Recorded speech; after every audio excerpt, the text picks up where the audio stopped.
ગુજ્જુગાન YouTube channel પર આપનું સ્વાગત છે। આજનો આપણો લેક્ચર છે સાહિત્યકાર વિષય। આગળના લેક્ચરમાં આપણે જોયું હતું કવિ શ્રી હેમચંદ્રાચાર્ય વિશે અને હવે એક મહાન કવિ સંસ્કૃત ભાષામાં પૂરા ભારતમાં વિશ્વવિખ્યાત પૂરા વિશ્વમાં વિખ્યાત એવા કવિ શ્રી મહાકવિ કાલિદાસ।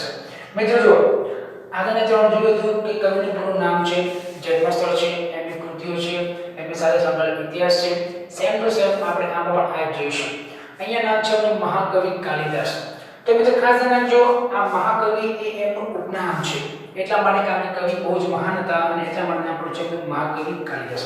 અહીંયા એક વસ્તુ નોંધનીય છે કે મહાકવિ એ કુલ બે કવિની આગળ આવવું પડશે। એક છે ગુજરાતી સાહિત્યકાર મહાકવિ પ્રેમાનંદ અને બીજા હશે મહાકવિ કાલિદાસ। તો પ્રશ્ન મિત્રો ખાસ ધ્યાન રાખજો, જ્યારે પ્રશ્ન એવો પૂછાય કે ગુજરાતી સાહિત્યકાર એ કયા છે કે જેમની આગળ મહાકવિ લાગે છે, તો ગુજરાતી સાહિત્યકાર પૂછાય તો મહાકવિ પ્રેમાનંદ અને સંસ્કૃત ભાષાનો કવિ પૂછાય તો મહાકવિ કાલિદાસ। બંને કવિ છે, એક ગુજરાતી સાહિત્યકાર છે અને બીજા સંસ્કૃત ભાષાના છે। તો સંસ્કૃત ભાષાના મહાકવિ તો કાલિદાસ અને ગુજરાતના મહાકવિ તો પ્રેમાનંદ। તો જોઈએ આપણે એનું જન્મ સ્થળ। તો જો મિત્રો અહીંયા આપણા જન્મસ્થળ વિશે બે લોકવાયકા છે, કોઈ ઠોસ સબૂત નથી, અહીંયા ફક્ત લોકવાયકા છે। અહીંયા મેં લખ્યું છે કે મહાકવિ કાલિદાસનો જન્મ ઉજ્જૈન એટલે કે મધ્યપ્રદેશમાં થયો હતો।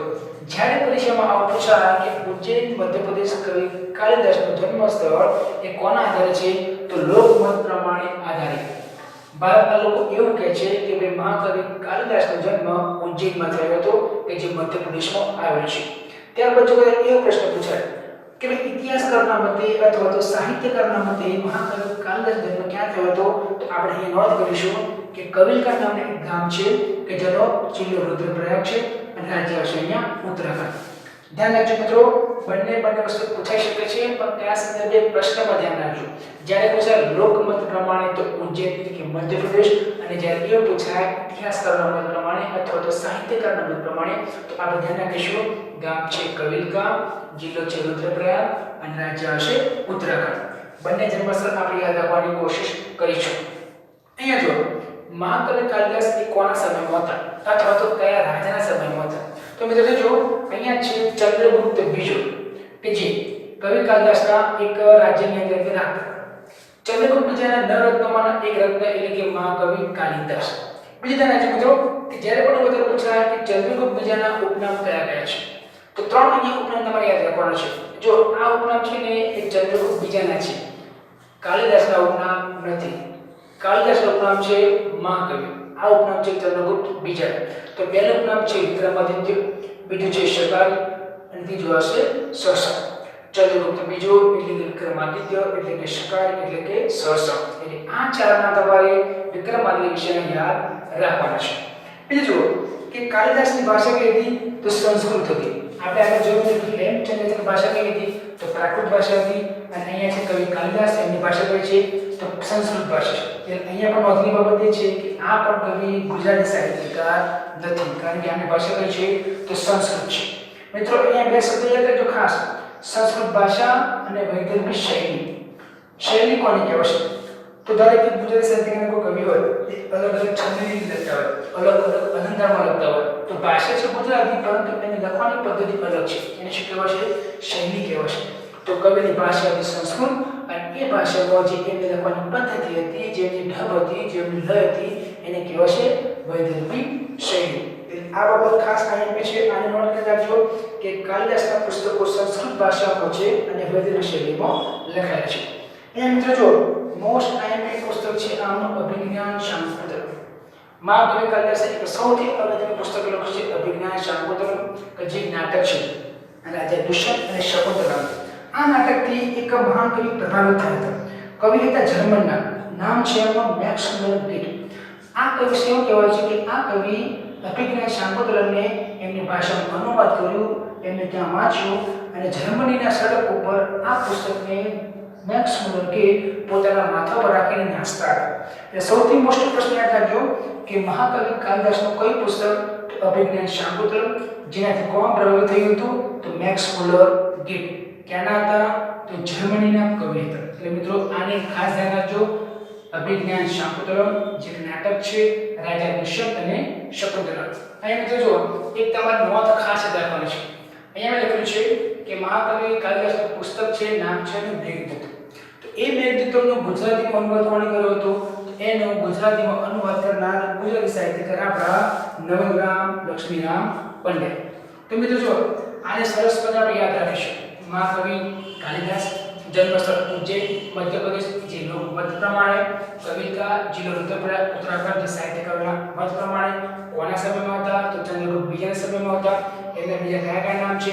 તો વિક્રમાદિત્ય, શકારી, સસા. કવિની ભાષા કઈ હતી? તો કવિની ભાષા હતી સંસ્કૃત. સંસ્કૃત ભાષામાં એની પદ્ધતિ એમ શૈલી કઈ હતી? તો વૈદર્ભ શૈલી હતી. એનું સૌથી ઇમ્પોર્ટન્ટ પુસ્તક છે તો અભિજ્ઞાન શાકુંતલમ, કે જેને કયા કવિ પ્રભાવિત થયા હતા?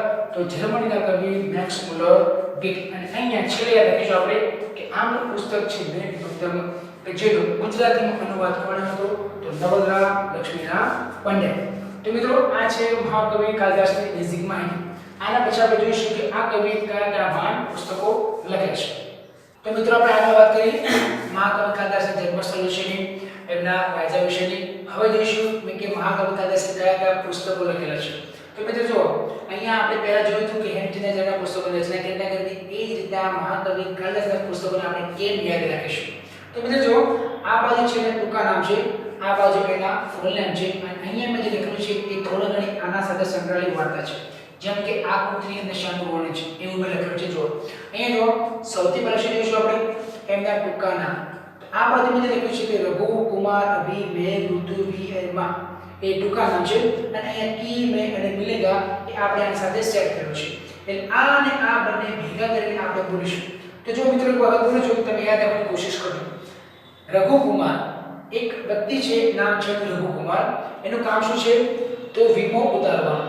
જો रघु कुमार अभी मेघ की ऋतु में विमान मिलेगा.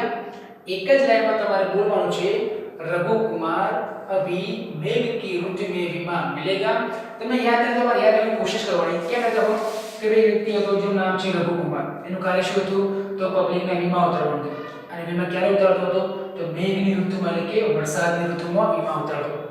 રઘુ કુમાર નામનો વ્યક્તિ વરસાદની ઋતુમાં પબ્લિકનો વીમો ઉતારતો હતો. એટલે આપણે એને પ્રશ્ન પૂછવાનો કે રઘુ કુમાર અભી મેઘ की ऋतु में विमान मिलेगा. એની સામે આપણે એના ફૂલ નેમ લઈશું. તો રઘુની સામે આવશે રઘુવંશ, કુમારની સામે આવશે કુમાર સંભવન, અભિજ્ઞાન આવશે અભિજ્ઞાન શાકુંતલમ, મેઘદૂતમ ઋતુસંહાર, વિક્રમોર્વશીય અને માલિકાગ્નિ મિત્ર. ઘણી પરીક્ષાની અંદર પૂછાતું હતું કે ભાઈ મહાકવિ કાલિદાસની આ પુસ્તકની અંદર શાનું વર્ણન છે. અહીંયા મિત્રો જો આ ઇન્દુવતને સ્વયંવર એક પરીક્ષામાં પ્રશ્ન પૂછાઈ ગયો છે કે ભાઈ ઇન્દુવતને સ્વયંવર મહાકવિ કાલિદાસના કયા પુસ્તકની અંદર આવે છે, અથવા તો કયા પુસ્તકની અંદર આનો ઉલ્લેખ થયો છે. તો મિત્રો ખાસ ધ્યાન રાખજો કે ઇન્દુવતને સ્વયંવર એ મહાકવિ કાલિદાસના રઘુવંશની અંદર એનો ઉલ્લેખ થયો છે. ત્યારબાદ છે કુમાર સંભવ, એની અંદર શાનો ઉલ્લેખ છે? તો ભગવાન શિવ અને કાર્તિકેયની વાર્તાનો ઉલ્લેખ થયો છે. ત્યારબાદ છે અભિજ્ઞાન શાકુંતલમ, એક નાટક છે કે જેના બે બહુ અગત્યના પાત્રો છે. એક છે રાજા દુષ્યંત અને બીજા છે શકુંતલા. આ બંને જો મેઘદૂત અને ઋતુસંહાર, આ નામ ઉપરથી આપણને ખબર પડે છે કે આ બંને શેના વિશે છે? તો આ છે ઋતુઓના વર્ણન વિશે. મેઘદૂતમ અને ઋતુસંહાર બંને નામ પણ એવા છે કે જેથી આપણને ખબર પડી જશે કે આની અંદર શાનું વર્ણન છે. તો આ બંનેની અંદર ઋતુઓનું વર્ણન કર્યું છે. મોસ્ટ ટાઈમે અહીંયા બે વસ્તુઓ છે. એમની છેલ્લી બે કૃતિઓ, એક છે વિક્રમોર્વશીય અને બીજા છે માલિકાગ્નિ મિત્ર. તો જ્યારે પણ પ્રશ્ન પૂછાય કે વિક્રમોર્વશીયની અંદર શાનું વર્ણન થયું છે, અહીંયા બે નામ તમારે યાદ રાખવાના છે. એક છે સ્વર્ગની અપ્સરા ઉર્વશી અને આમના રાજા વિક્રમાદિત્ય. એ વખતે એવું કહેવાય છે કે સ્વર્ગની અપ્સરા ઉર્વશી અને વિક્રમાદિત્ય બંને વાર્તાલાપ કરતા હતા. તો કેમ કરતા એ આપણને ખબર છે. નહીં કરતા યાદ રાખીશું કે વિક્રમોર્વશીમાં શાનો ઉલ્લેખ છે? તો સ્વર્ગની અપ્સરા ઉર્વશી અને વિક્રમાદિત્યનો વાર્તાલાપ. ત્યારબાદ છેલ્લી કૃતિની માલિકાગ્નિ મિત્ર. એ જો આની અંદર બે પાત્રો સંકળાયેલા છે હકીકતના ઇતિહાસના. એક છે અગ્નિમિત્ર અને બીજા છે માલિકા. માલિકા એ વિદર્ભ પ્રદેશના રાજકુમારી હતા કે જેના લગ્ન અગ્નિમિત્ર જોડે થાય છે. તો આ બંનેના લગ્નની વાર્તા શેમાં સંકળાયેલી છે? તો માલિકાગ્નિ મિત્રમાં. એટલે મિત્રો આને આપણે ખાસ ધ્યાન રાખજો કે પુસ્તકનું નામ તો છે એની સાથે સાથે એ પુસ્તકમાં કઈ કઈ ઘટના સંકળાયેલી છે. આ છે મહાકવિ કાલિદાસ કે જેઓ બાળપણની અંદર ખૂબ જ કહેવાય કે નબળા વિદ્યાર્થી તરીકે હતા. એમની અંદર વધારે પડતું ભાષાનું જ્ઞાન પણ નહોતું, પરંતુ મહાકાળના ઉપાસક હતા અને એમના પત્નીની પ્રેરણાથી તેઓ સરસ મજાના કવિ બની શક્યા અને એટલા માટે એમની આગળ લખાય છે મહાકવિ કાલિદાસ. તો મિત્રો આગળ જોઈએ તો આપણે એમના વિશે બેઝિક માહિતી અને આ છે એમના દરેક પુસ્તકોની માહિતી. અને મારે માનવું છે કે આની સિવાય તમારે બહાર બીજું કશું તૈયાર કરવાની જરૂર છે. એનું નામ જુઓ, જન્મસ્થળ જુઓ, ઉપનામ જુઓ, કયા રાજ્યના સમયમાં હતા, કયા પુસ્તકો અગત્યના હતા અને એમની સાથે કોણ સંકળાયેલા હતા. તો આટલા પુસ્તકોને આપણે ખાસ યાદ રાખીશું. મિત્રો વિડીયોને વધુમાં વધુ શેર કરજો, લાઈક કરજો, સબસ્ક્રાઇબ કરજો.